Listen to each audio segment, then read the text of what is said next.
اللہ کے نبی صلی اللہ علیہ وسلم نے فرمایا کہ دو چیزیں کبھی ریفیوز نہیں کی جاتی. اثنتان ما تردان. Two things are never refused. الدعاء in the نداء. پہلی چیز اذان کے وقت دعا کرنا، اللہ اکبر. اور دوسری ہے جب بارش ہو رہی ہو. میں اور آپ ہماری زندگیوں میں کم از کم 5 ٹائم تو اذان ہوتی ہے نا. اور ماشاءاللہ ہم تو مسلم ملک میں رہتے ہیں تو کتنی اذانیں ہو رہی ہوتی ہیں الحمدللہ. تو جب اذان ہو رہی ہو اس ٹائم دعا کرنا. اور میں اور آپ کتنے غفلت سے اس اذان کو سن رہے ہوتے ہیں اور نہ تو اس کا جواب دیتے ہیں اور نہ اس ٹائم دعا کرتے ہیں. یہ صحیح جامع کی اوتھینٹک حدیث ہے 3078. میں اور آپ ہم کیوں دعا نہیں کرتے اس ٹائم؟ اللہ کی فرمایا اثنتان ما تردان. 2 دعائیں ایسی ہیں جو رد نہیں کی جاتی. ایک اذان کے ٹائم پہ فرمایا اذان کے ٹائم پہ جو دعا کی جاتی ہے وہ رد نہیں کی جاتی. اینڈ سبحان اللہ، چلے فجر میں اگر کوئی انسان سو رہا ہے اذان کے ٹائم پہ اور وہ جنتوں کے بڑے درجات نہیں لینا چاہتا، تو کم از کم ظہر، عصر، مغرب اور عشاء کی تو اذان ان کے اس کو جاگتے ہوئے ہو رہی ہوتی ہے. تو اس کو چاہیے کہ اس اذان میں غور سے سنے اور اس ٹائم دعا کرے اللہ تعالیٰ سے. ہاں اذان کا جواب بھی دے اور اس کے بعد جو دعا پڑھنا مسنون ہے اللہم رب ہذہ الدعوۃ التامہ وہ بھی پڑھے، لیکن اذان کے ٹائم دعا لازمی کرے. We shouldn't miss this opportunity. And how negligent are we? گھر میں بیٹھے ہیں، اذان ساتھ مسجد ہو رہی ہے، اذان کی آواز آ رہی ہے and we never make دعا. And then we are in need of all the du'as and then we say کہ اللہ دعائیں قبول کر. But we miss these beautiful opportunities. یہ ڈیلی روٹینز ہیں جو ہمیں اختیار کرنی ہے اپنی زندگیوں میں. یہ گولڈن ٹپس ہیں. اور اس کے بعد سبحان اللہ رسول اللہ صلی اللہ علیہ وسلم فرمایا کہ اس کے بعد اگر وہ جو تم نے اگر مس چلو کر ہی دی ہے، الدعاء لا يرد بین الاذان والاقامہ، وہ دعا جو اذان اور اقامت کے بیچ میں کی جاتی ہے وہ رد نہیں کی جاتی، وہ رد کی ہی نہیں جاتی. رسول اللہ صلی اللہ علیہ وسلم سچے فرما رہے ہیں. قالوا، صحابہ نے پوچھا یا رسول اللہ فماذا نقول یا رسول اللہ صلی اللہ علیہ وسلم، یا رسول اللہ پھر کیا کریں، کیا مانگیں؟ آپ نے فرمایا صلی اللہ العافیہ فی الدنیا والآخرہ، اللہ سبحانہ تعالیٰ سے عافیت کا سوال کرو دنیا میں بھی اور آخرت میں بھی. یہ ترمذی کی 3594 نمبر حدیث ہے. تو عافیت کا سوال کرو. اور بھی دعائیں کی جا سکتی ہیں.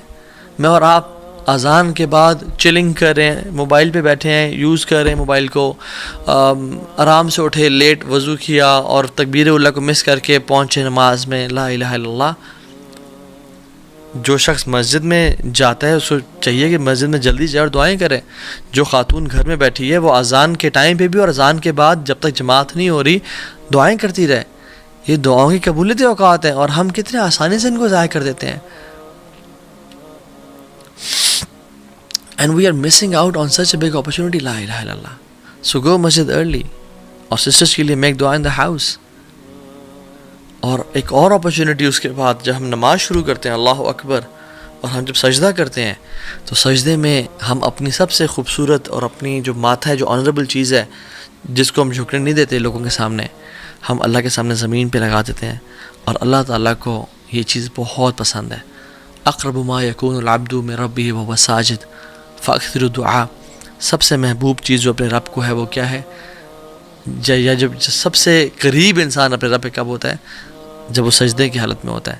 تو اللہ کی فرمایا فاکثر الدعاء، کثرت سے دعا کرو. اور ہم 3 دفعہ 5 دفعہ 7 دفعہ 8 دفعہ 10 دفعہ ایون اور جتنے دفعہ پڑھیں لیکن بس سبحان ربی الاعلیٰ پڑھ کے اٹھ جاتے ہیں. یہ صحیح مسلم کی 482 نمبر حدیث ہے. ہمیں چاہیے کہ ہم کثرت سے دعائیں کریں، چاہے وہ قرآنک دعائیں ہیں یا وہ احادیث میں آتی ہیں. قرآن پڑھنے سے منع کیا گیا لیکن قرآنک دعائیں ہم کر سکتے ہیں. شیخ عثیمین رحمہ اللہ کا فتویٰ ہے. تو دعا کر یا مقلب القلوب ثبت قلبی علی دینک، یا اللہ میرے گناہوں کو معاف کر دے، اللہم اغفر لی. جتنی بھی دعائیں ہیں عربی میں انسان مانگے تو کثرت سے دعائیں مانگے. اور ایک اور حدیث ابو مواہب بالی نے رضی اللہ تعالیٰ عنہ رسول اللہ پوچھا رسول اللہ صلی اللہ علیہ وسلم کون سی دعا اللہ تعالیٰ سنتے ہیں؟ تو پہلے ہم نے ذکر کر لیا تھا جوف اللیل الآخر، جو رات کے آخری حصے میں کی جاتی ہے. اور دوسرا پارٹ وَدُبُرَ الصَّلَاةِ الْمَكْتُوبَاتِ and by the end of every prayer.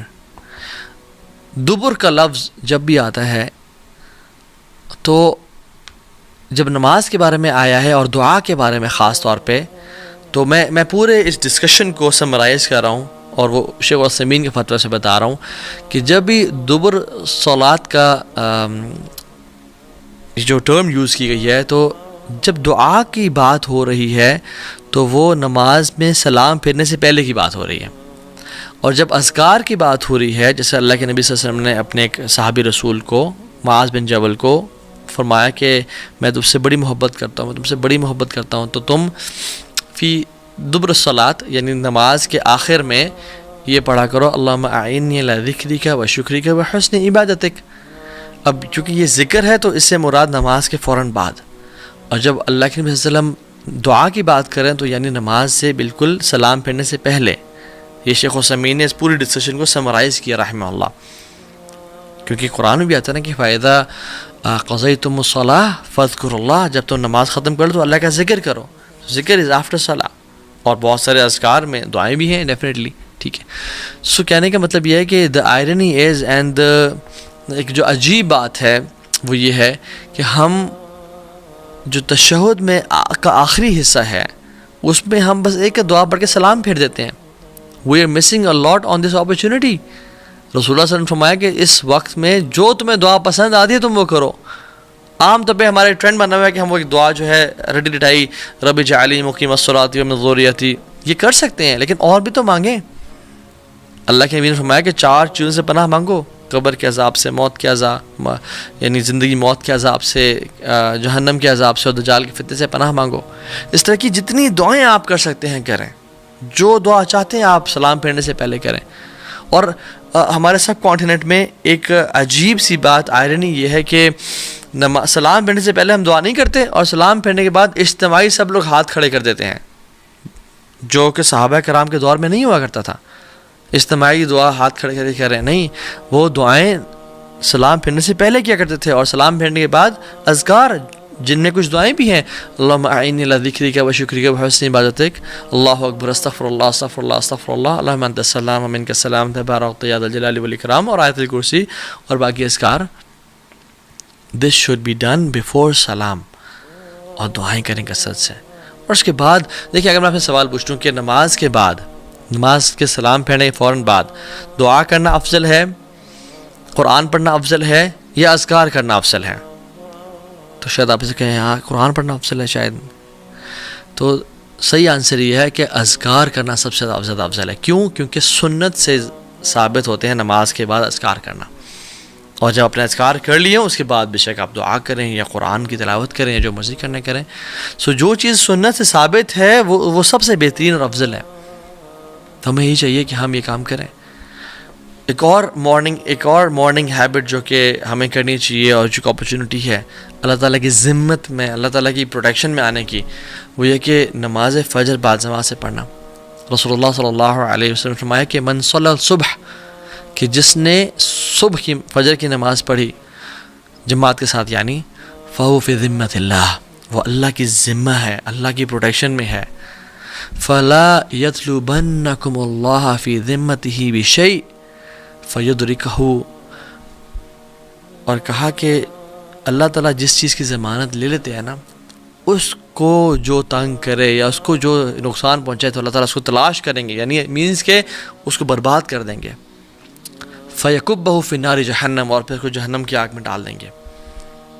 جو شخص فجر کی نماز با جماعت پڑھتا ہے وہ اللہ تعالیٰ کی پروٹیکشن میں ہے، اور جو شخص انسان یا شیطانوں میں سے اس کو ڈسٹرب کرنا چاہے یا اس کو تکلیف پہنچانا چاہے تو اللہ تعالیٰ اس کو نہیں چھوڑیں گے، نہ ہی دنیا میں نہ آخرت میں۔ صحیح مسلم کی حدیث ہے 657۔ تو فجر کی نماز کو با جماعت پڑھنا سیکھیں، اور نماز کے پڑھنے کے بعد ایک اور ڈیلی ہیبٹ کہ سینگ سبحان اللہ و بحمدہ 100 ٹائمز مارننگ اینڈ ایوننگ میں۔ جو شخص یہ پڑھ لیتا ہے، حدیث میں آتا ہے کہ قیامت کے دن اس شخص سے بہتر کسی اور کے اعمال نہیں ہوں گے، اللہ اکبر، سوائے اس شخص کے جو اس سے بھی زیادہ پڑھ کے آئے گا سبحان اللہ و بحمدہ۔ سم ٹائمز وی تھنک کہ بس یہ چھوٹے سے اعمال ہے، وی بلٹل دیز ایکشنز، بٹ سبحان اللہ یہ حشر کے دن ہوگا معلوم کہ جیتا کون اور ہارا کون، اور وہ جو یہ عمل کر کے آئے گا۔ اچھا، کچھ کوئکلی